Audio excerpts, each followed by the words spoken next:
नमस्कार, स्वागत है साहित्यिक झरोखा चैनल पर।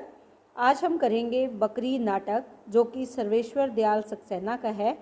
इसका एक वीडियो मैं पहले भी डाल चुकी हूँ, जिसमें हमने परिचय किया था, इसके प्रमुख पात्र कौन से हैं उसके बारे में जाना था। तो आइए आज इस नाटक का पहला अंक देखते हैं। पहला अंक, पहला दृश्य। एक भिश्ती मश्क लादे सड़क सींचता गा रहा है। बकरी को क्या पता था मश्क बन के रहेगी, पानी भरेंगे लोग और वह कुछ न कहेगी। जा जा के सींच आएगी एक एक की क्यारी, मर कर भी बुझाएगी वह प्यास तुम्हारी। तो यहाँ पर अगर देखें, जो मश्क है वो किससे बनी हुई है? बकरी के चमड़े से बनी हुई है, इसीलिए भिश्ती ये गीत गा रहा है। मंच के कोने में खड़े 3 डाकू जैसे दिखने वाले खूंखार आदमी उसका गाना ध्यान से सुनते और कुछ सोचते हैं। भिश्ती के प्रस्थान करते ही वे एक दूसरे के कान में कुछ कहते हैं और गाने लगते हैं। मुझे मिल गई मिल गई मिल गई रे, मुझे मिल गई मिल गई रे, मिल गई मिल गई रे, मुझे मिल गई मिल गई रे। ये कौन गा रहा है? ये जो वहाँ कोने में खड़े 3 डाकू हैं वो ये गाना गाते हैं जब भिश्ती वहाँ से चला जाता है। उसके बाद एक सिपाही का प्रवेश होता है। सिपाही, क्या मिल गया ठाकुर? तीनों मगन होकर गाते रहते हैं। सिपाही हैरत से, ऐसा क्या मिल गया भाई, हम भी जाने। तीनों गाने में मग्न हैं। सिपाही, क्या हूर की परी मिल गई? तीनों नहीं, फिर से गाने लगते हैं। सिपाही, बड़ा माल हाथ लग गया? तीनों कहते हैं नहीं, फिर गाते हैं।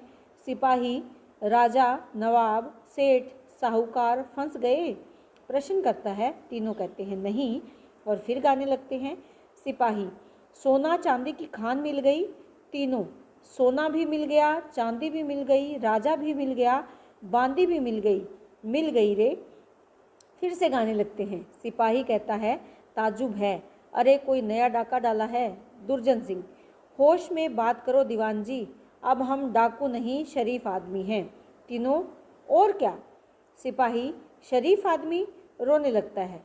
हाय, अब मेरा क्या होगा, मेरा क्या होगा? दुर्जन सिंह, देखिए, एक सिपाही डाकू के शरीफ आदमी बनने पर दुखी है, तो आप देख सकते हैं कि प्रशासनिक व्यवस्था कैसी है। तीनों फिर से गाने लगते हैं। तीनों कहते हैं, कुर्सी भी मिल गई, सेवा भी मिल गई, माधव भी मिल गए और मेवा भी मिल गई रे। सिपाही रोता रहता है, मेरा क्या होगा, हाय मेरा क्या होगा? दुर्जन सिंह, दुर्जन, वही जो हमारा होगा। सिपाही, यानी? दुर्जन, मजे, मूंछों पर ताव देता है, मजे, खूब मजे। सिपाही, मजे? प्रश्न करता है। दुर्जन, हाँ मजे, सुबह और शाम बोलेगा मजा तुमसे ये मिमिया कर, हमारी गली से दीवान जी जाना न तुम आकर। है ऐसा क्या मेरी सोहबत में जो तुम पा नहीं सकते, छुड़ाकर हाथ दामन से हमारे जा नहीं सकते। सिपाही कहता है, रिरिया कर, साफ साफ बताओ दुर्जन सिंह, मेरी कुछ समझ में नहीं आता। दुर्जन, ये समझने की न बातें हैं न समझाने की। उठो, आवाज़ सुनो बकरी के मिमियाने की, उसकी आवाज़ के जादू को जरा पहचानो, सिर झुकाओ, चलो मिट्टी को भी सोना मानो। तीनों, मुझे मिल गई, फिर से गाने लगते हैं। सिपाही रूठ कर बैठ जाता है। जाओ। दुर्जन, दीवान जी इस तरह मत बैठो, तुम भी हमारे साथ नाचो गाओ। सिपाही, मैं समझ गया, अब तुम लोग हमें अपना नहीं मानते। देखिए, जो डाकू है वो सिपाही, उसके लिए सिपाही क्या कहता है कि मैं समझ गया, तुम लोग हमें अब अपना नहीं मानते। दुर्जन, यह कैसे हो सकता है दीवान जी, तुम तब भी हमारे थे और अब भी हमारे हो। तेरी कृपा के बिना हे प्रभु मंगल मूल, पत्ता एक हिलता नहीं, फंसे न कोई फूल। सिपाही, बातें मत बनाओ, साफ साफ बताओ कि क्या मिल गई। दुर्जन, दोनों साथियों से बता दें। कर्मवीर, बता दो। दुर्जन, सच बता दें। सत्यवीर, बता दे, दीवान जी अपने ही आदमी हैं। दुर्जन क्या कहता है, तो सुनो दीवान जी। सिपाही, हाँ। दुर्जन, बहुत सुंदर, बहुत नेक, बहुत अच्छी, रुक कर, एक तरकीब मिल गई। दोनों, नायाब तरकीब? सिपाही फिर रोने लगता है, हाय, उससे क्या होगा, इससे तो लूटपाट करते थे, वही भला था। तीनों, उसी से सब कुछ होगा दीवान जी। दुर्जन, हम मालामाल होंगे। सत्यवीर, हमारी इज्जत होगी। करमवीर कहता है जनता हमारे इशारे पर चलेगी। सिपाही उछलकर मालामाल होंगे। तीनों शर्तिया मालामाल होंगे। सिपाही तब बताओ तरकीब। दुर्जन पहले एक बकरी ले आओ। सिपाही प्रश्न करता है बकरी? दुर्जन हाँ हाँ बकरी। सिपाही पर सोचते हुए दुर्जन जो भी जहाँ भी जैसे भी मिले। सिपाही वहाँ से चला जाता है। भिश्ती का फिर मश्क लिए पानी छिड़कते प्रवेश। भिश्ती बकरी को क्या पता था मश्क बन के रहेगी, जनता को बख्श करके भी खुद नर्क रहेगी। चुटकी में दूसरों के उसका आब रहेगा। कल खून बहा था आज पानी बहेगा। भिश्ती का गाते हुए प्रस्थान। दूसरी ओर से सिपाही का बकरी लिए प्रवेश होता है। दुर्जन शाबाश, यह हुई ना बात। अब बताइए दीवान जी क्या है? सिपाही बकरी। दुर्जन किसकी बकरी? सिपाही कहता है गांव के हरिजन की। दुर्जन नहीं, बिल्कुल गलत। सिपाही फिर? दुर्जन ये गांधी जी की बकरी है। सिपाही गांधी जी की? दुर्जन हाँ हाँ महात्मा गांधी की, मोहनदास करमचंद गांधी। अच्छा बताओ यह क्या देती है? सिपाही कहता है दूध। दुर्जन नहीं, कुर्सी, धन और प्रतिष्ठा। थोड़ा रुक कर अच्छा बताओ यह क्या खाती है? सिपाही कहता है घास। दुर्जन नहीं, बुद्धि, बहादुरी और विवेक। यह गांधी जी की बकरी है। दोनों नाचते हैं। ऊ करी न एह करी गांधी जी की बकरी। हर किला फतेह करी गांधी जी की बकरी। शत्रु की जिबह करी गांधी जी की बकरी। दुर्जन दीवान जी ऐलान कर दो हमें गांधी जी की बकरी मिल गई है। लोग दर्शन करने आए पर खाली हाथ नहीं। दोनों साथ में कुछ लाएं, धन दौलत रुपया पैसा। सिपाही कहता है पर लोग मानेंगे कैसे कि यह गांधी जी की बकरी है? दोनों कहते हैं हम मानेंगे तो लोग भी मानेंगे।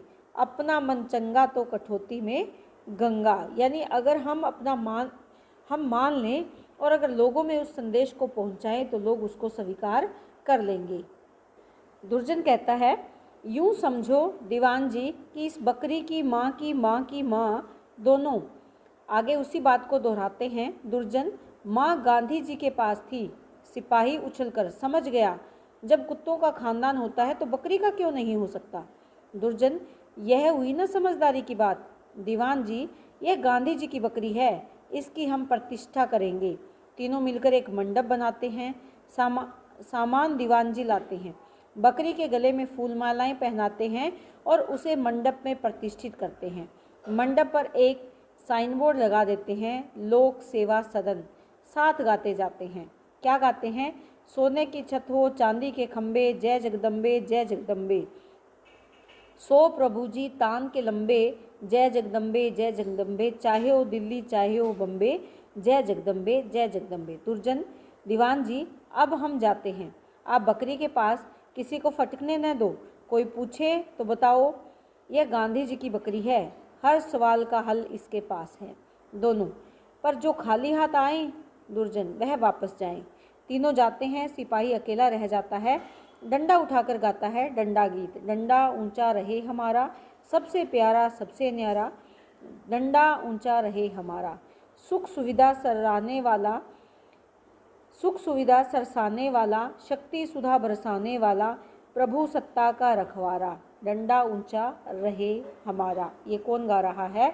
ये सिपाही गाता है। इस डंडे को लेकर निर्दय हो स्वतंत्र हम विचारे निर्भय। बोलो शक्ति प्रदाता की जय। दीन दुखी का ताड़नहारा, डंडा ऊंचा रहे हमारा। दीन दुखी का ताड़नहारा। देखिए पंक्ति से अर्थ समझने का प्रयास करें कि दीन दुखियों को ताड़ने वाला एक गरीब औरत वहाँ पर आ जाती है। औरत उर उर अरे मिल गई हजूर, ई बकरी हमार है, यहाँ कौन बांध लावा? सिपाही कहता है बकवास बंद करो, ये गांधी जी की बकरी है। औरत नहीं हजूर, हम पाला पोसा है, ये हमार है। सिपाही कहता है तेरा दिमाग फिर गया है, तू इसको मामूली बकरी समझती है।